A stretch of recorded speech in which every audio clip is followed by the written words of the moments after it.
Hello bricks, இறுதி சுற்றோட நாள் 15க்கு உங்களை அன்புடன் வரவேற்கிறேன்.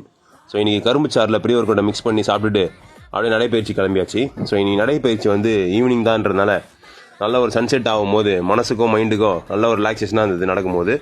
ஸோ அருமையான நடைப்பயிற்சியை முடிச்சுட்டு அப்படியே நம்மளோட ஸ்ட்ரென்த்தனுக்குள்ளே போயாச்சு. ஸோ இன்றைக்கி ஸ்ட்ரென்த்தனுக்கு எப்போ நம்ம பண்ணுற மாதிரி நம்மளோட விண்டர் ஆர்க் சேலஞ்சில் ஸ்குவாட்ஸ் தான் ஃபஸ்ட்டு. ஸோ ஸ்குவாட்ஸ் வாக்கிங் பண்ணிட்டு பண்ணுறதுனால நல்லா ஸ்ட்ரென்த் இம்ப்ரூவ்மெண்ட் தெரியுது. அதை முடித்தோடனையும் அப்படியே ஒரு 50 ரெப்பு 10-10 பிரித்து நீங்கள் போட்டாச்சு. கொஞ்சம் ஈவினிங் பண்ணுறதுனால கொஞ்சம் டயரிங்காக இருந்தது.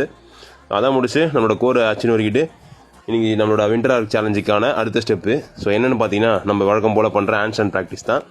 ஸோ அதுக்கான இம்ப்ரூவ்மெண்ட் கொஞ்சம் கொஞ்சமாக நல்லா தெரியுது. ஸோ இன்றைக்கி ஒரு லெக்கில் பேலன்ஸ் பண்ணி நிற்கலாம் அப்படின்னு சொல்லி க்ரோஸ் ஒன்லேருந்து லைட்டாக அப்படியே காலை தூக்குனேன். நல்ல ஒரு ஸ்டாண்டிங்காக இருந்தது. ஸோ ரைட் லெக்கில் பண்ணும்போது சரி ஓகே ஃபஸ்ட் ஸ்டாண்டர்ட் நல்லா வருது, சரி லெஃப்ட் லெக்லையும் ட்ரை பண்ணி பார்க்கலாம் அப்படின்னு சொல்லி லெஃப்ட் லெக் ட்ரை பண்ணேன். லெஃப்ட் லெக்கில் அந்த அளவுக்கு போகல, பட் ஓகே தான். பட் நல்ல இம்ப்ரூவ்மெண்ட் இருக்குது. போக நம்ம பார்க்கலாம். மறக்காமல் நம்மளை யூடியூப்பில் ஃபிட்னஸ் ஃபுட்டிஸும் இன்ஸ்டாகிராமில் ஸ்டே ஃபிட் வித் டிக்கவும் மறக்காமல் ஃபாலோ பண்ணி வச்சுக்கோங்க. எல்லாத்தையும் முடிச்சுட்டு சஜஸ்ட் பண்ணிட்டு இருக்கும்போது இந்த 2 குட்டீஸ் நம்மகிட்ட வந்தாங்க.